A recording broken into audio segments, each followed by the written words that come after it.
Who are we? We're a big construction company, big. A quarter of our work is here in the US, and yet we only engage, we were talking earlier about the fragmentation of the market. In the US, we're one of the 6th, 4th, depending on what the sector is, largest builders, and yet we only have about 1.5% market share. So it's a hugely fragmented market. We are very proud of the fact that of our small piece of the pie, nearly half of the projects that we build are LEED or in some way green certified. We have a long commitment with green. In fact, I would submit that because we're held by a Swedish company, that many of the early projects that we did here in the US were because US owners who were interested in building greener figured that, of course, we're a Swedish company, we have to be greener. So we had an opportunity to coattail a little bit our friends across the pond. And now we're actually working, and Jason and his colleagues at USGBC have been working mightily to make LEED relevant around the world. And so it's not an issue of global domination. In fact, when we put together the strategy 3 years ago, we were very modest in saying we have a huge amount to learn worldwide. But what if we were to create a platform for international knowledge share? What if we were to, in a more righteous way, really support those portfolio owners who have portfolios around the world so that we could learn from them and they could learn from us in an appropriate way? So I'm actually most proud, and I don't have the slide in here, of the fact that Skanska last year won USGBC's 2010 Leadership Award. And it was based around that dialogue. Next. Why build green? I'm just going to echo what you said. My nephew tells me even the weakest of intellects, when he's talking to me, can benefit through repetition. So why do we do this? Why do we do this? Next slide. Early marketer. That's right. Next slide.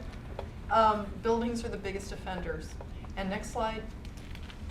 In New York City, because I'm gonna focus us in not to the UN but to the Empire State Building where Skanska is officed. 79% of greenhouse gas emissions come from buildings, and this also picks up industry within the city. Do you know what's the number for Los Angeles? I don't know. That was a hard question. I presume it's lower, right? Because of an automobile-based transportation system. So this is a percentage term. I imagine it would be lower. That's possible, and also it's a much less dense city. Yeah. So right? you get more So, more surface area in relation to volume. Yeah. And it's important to note that in New York is actually an interesting pilot for a lot of the dialogue that we're having today, because 85% of all the buildings that will ever be built in New York have already been built. Some of these buildings might be demoed in the future to make way for newer buildings, but it's an incredibly dense urban environment with a lot of existing buildings. So we really need to get to the heart of what do we do around existing buildings when we're talking about the city. Next. And there are 400 million square feet of existing office space in New York. So we have plenty of opportunity. Not only is it full, but there's a lot of it. Next. So what are we going to do about it? What kind of example are we going to set?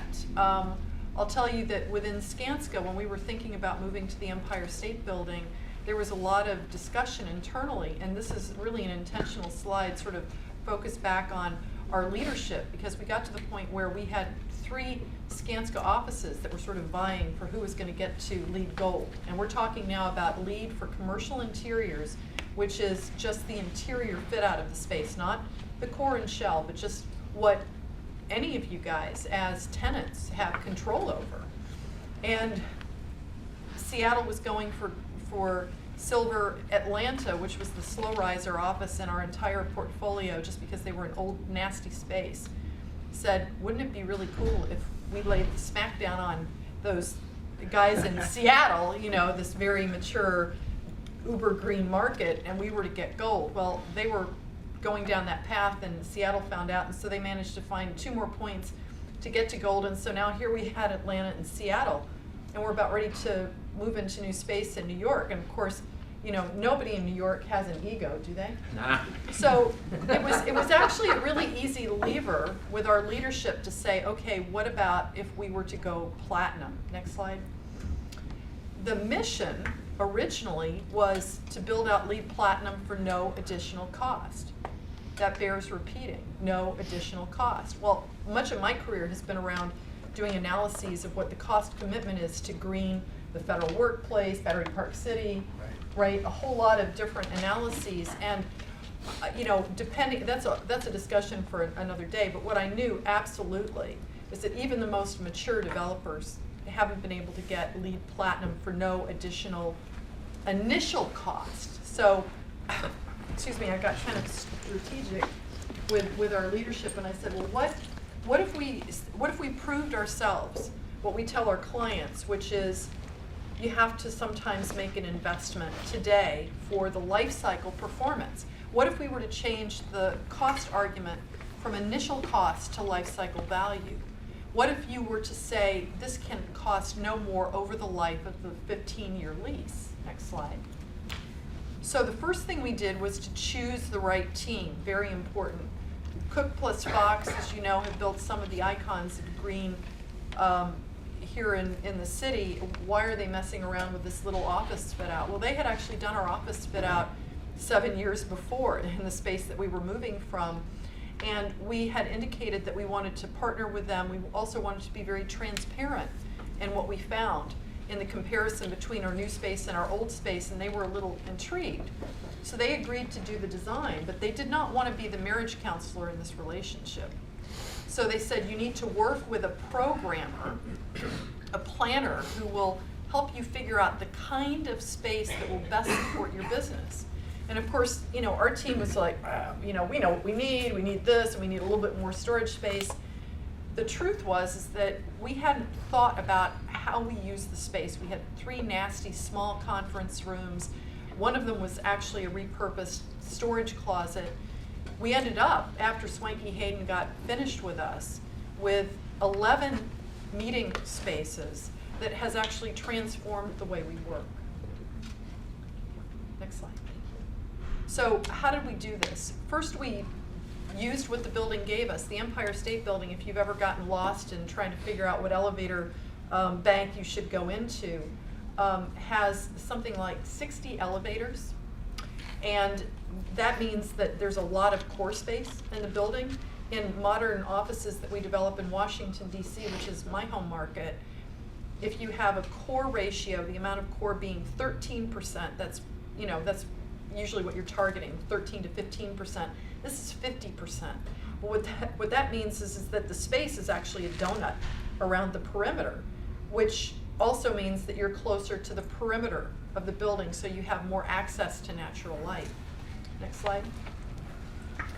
We enhanced that relationship by doing underfloor air distribution. We raised the floor, did the ventilating and cooling distribution and some of the heating underneath the floor, and then there are also perimeter radiators around the perimeter. But by raising the floor in order to do the heat and cooling distribution, it changed the relationship between the person and the sill. And it also got rid of the drop ceiling, so you had the full expanse of glazing.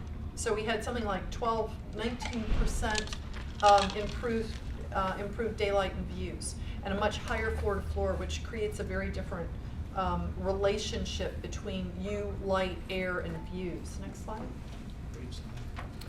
And these are just some images.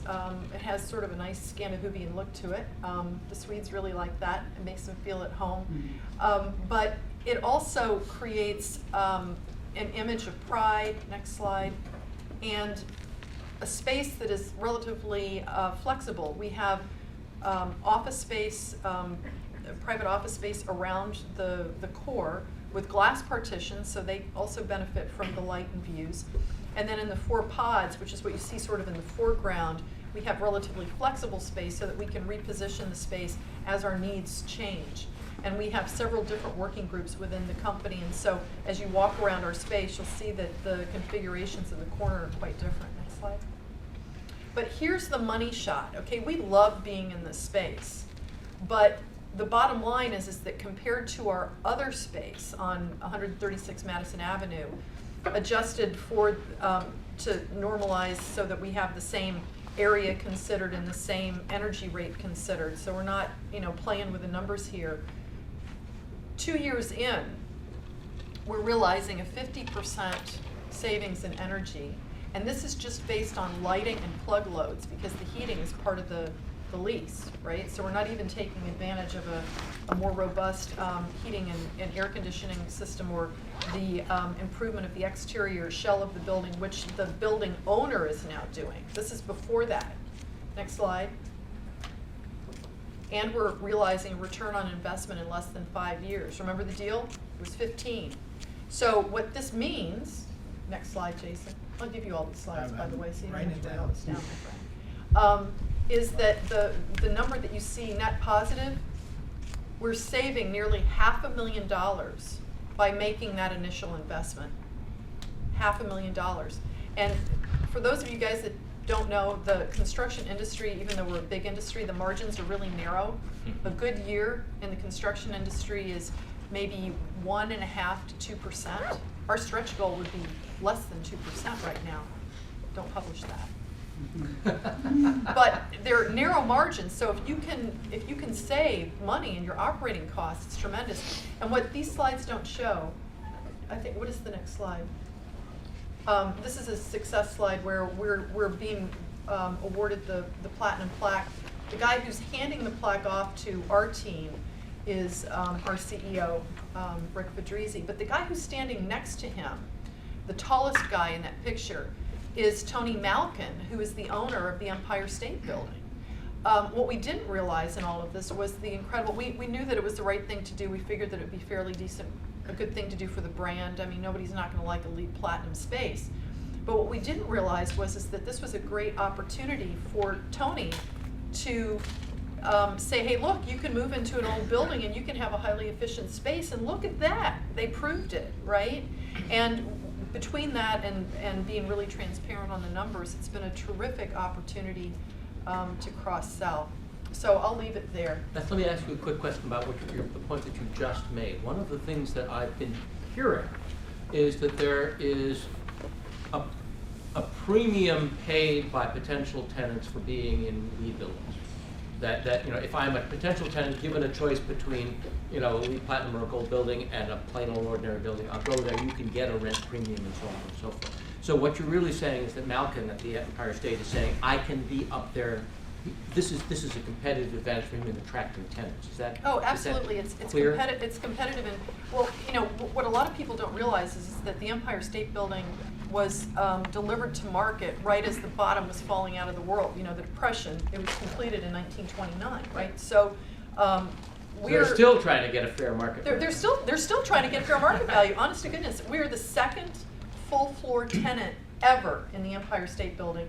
And we moved in 2.5 years ago. That's right, because the Empire State Building is moms and pops. It's a lot of small business. That's right. And so Malkin is attempting to reposition the property.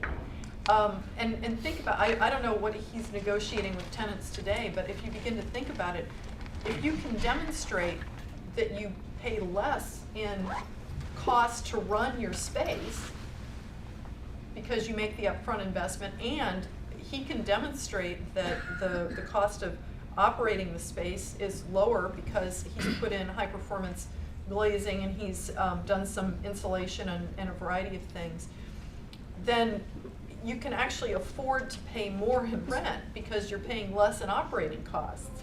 Mm-hmm. So, you may make the upfront investment as we did in our space or as he has in the building, but you have to take a look at the life of the lease and see what it's going to. And the Empire State Building can be a prestige address as well as a famous address. And one last thing to add to this, it also is helping us with risk avoidance. Because if you're looking at what's happening now in the Middle East, and you remember what happened just a few years ago when oil started to spike, and when we get carbon cap and trade, those returns are assuming a very gentle escalation in cost, not a spike. So it's also a risk position.